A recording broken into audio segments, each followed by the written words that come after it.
Kaip pačiam tos rungtynės? Sunkios rungtynės vis laik prieš Vilniaus Žalgirį. Jos tokios vis laik įtemptos yra, vis laik turiu būti pasiruošęs. Smagu, kad nepraleidau įvarčio. Manau, buvom verti pergalės, bet gaila neįmušėm. Tai grįžtam su 1 tašku, manau, pozityviai.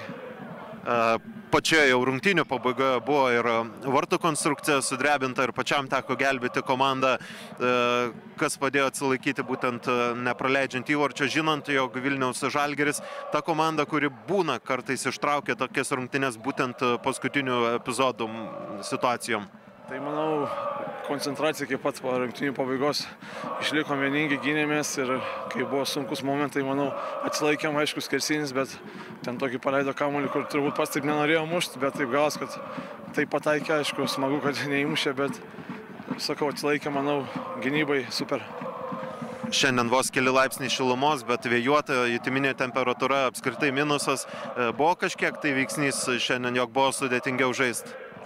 Tai taip, tokiam oro sąlygom tikrai yra sunkiau žaisti, nes tu toks vis laik sušalė šiek tiek, tai vis laik turi judėti, palaikyti tą temperatūrą kūno, tai aišku, dar tas vėjas neprideda to žaidimui, to grožio, kaip sakyti, bet viskas gerai, manau, čia futbolas.